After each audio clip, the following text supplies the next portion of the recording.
Assalamualaikum warahmatullahi wabarakatuh.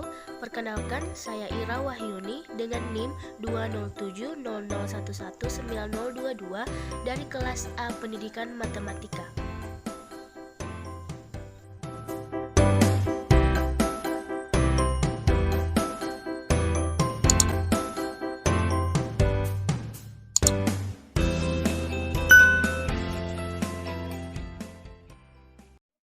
Nah, sebelum kita bahas inti dari video ini, yaitu membahas tentang teori belajar behaviorisme, sebelumnya kita ketahui terlebih dahulu apa itu teori belajar. Nah, teori belajar merupakan cara yang dilakukan peserta didik dan guru dalam memperoleh maupun menyampaikan ilmu pengetahuan melalui proses belajar atau mengajar.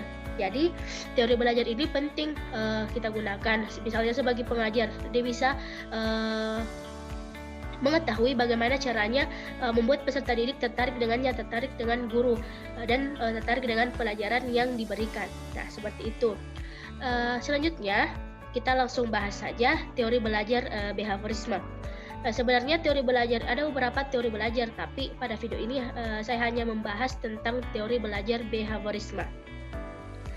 Jadi, teori belajar behaviorisme merupakan teori belajar yang berisi tentang perubahan tingkah laku sebagai hasil dari pengalaman. Teori ini mengutamakan pengukuran, sebab pengukuran merupakan suatu hal penting untuk melihat terjadi tidaknya perubahan tingkah laku.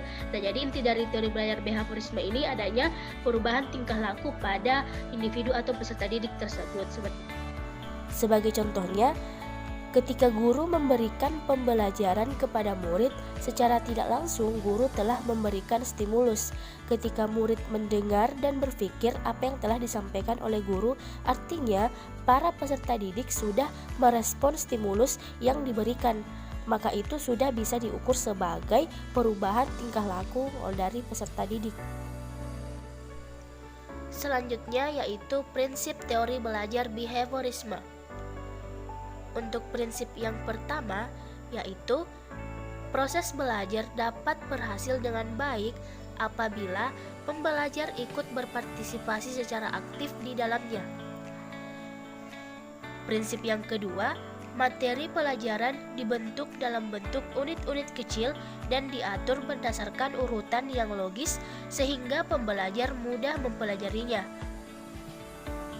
Prinsip yang ketiga, yaitu tiap-tiap respon perlu diberi umpan balik secara langsung sehingga pembelajar dapat mengetahui apakah respon yang diberikan telah benar atau belum. Prinsip yang keempat, setiap kali pembelajar memberi respon yang benar, ia perlu diberi penguatan. Selanjutnya yaitu kelebihan teori belajar behaviorisme.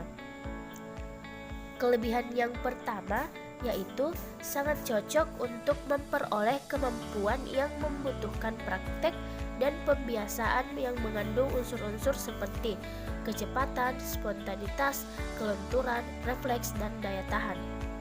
Yang kedua, mampu mengarahkan siswa untuk berpikir linier dan konvergen. Yang ketiga, membawa siswa menuju atau mencapai target tertentu sehingga menjadikan peserta didik untuk bisa bebas berkreasi dan berimajinasi. Nah, itulah kelebihan dari teori belajar behaviorisme. Selanjutnya yaitu kekurangan dari teori belajar behaviorisme.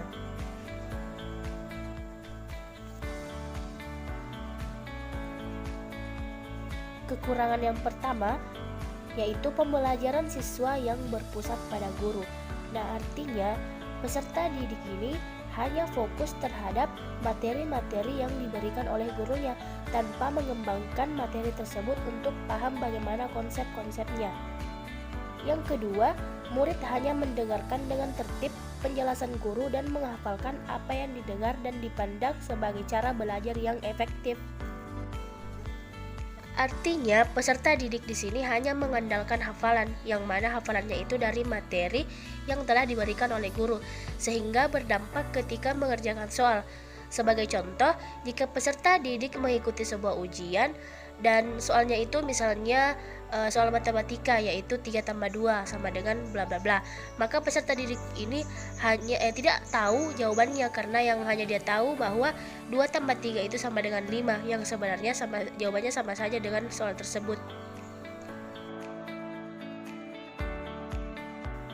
Yang ketiga yaitu siswa diberi hukuman, baik itu hukuman verbal maupun fisik seperti kata-kata kasar, ejekan, jeweran yang justru berakibat buruk pada siswa. Sebenarnya memberikan hukuman itu tidak salah, tetapi kita berilah hukuman itu yang mendidik. Tapi pada teori belajar ini biasanya diberikan hukuman seperti yang saya katakan tadi, itu berupa hukuman verbal maupun fisik, sehingga berakibat psikis dari peserta didik ini terganggu. Kekurangan yang selanjutnya yaitu tidak mampu menjelaskan situasi belajar yang kompleks. Dan yang terakhir, tidak mampu menjelaskan alasan-alasan yang mengacaukan hubungan antara stimulus dan respon, dan tidak dapat menjawab hal-hal yang menyebabkan terjadinya penyimpangan antara stimulus yang diberikan dengan responnya. Yang dimaksud di sini pada poin kelima ini adalah jika guru yang sebagai stimulus memberikan sebuah studi kasus, maka peserta didik yang sebagai respon hanya memahami dan menerima materi tersebut tanpa menyaring materi itu apakah sudah benar atau belum. Jadi peserta didik di sini hanya terima-terima saja materi yang diberikan oleh gurunya. Nah, itulah tadi materi tentang teori belajar behaviorisme. Nah, saya harap teman-teman semuanya bisa paham apa yang telah saya sampaikan pada video ini. Untuk itu, lebih dan kurangnya mohon dimaafkan. Tetap semangat semuanya. Wassalamualaikum warahmatullahi wabarakatuh.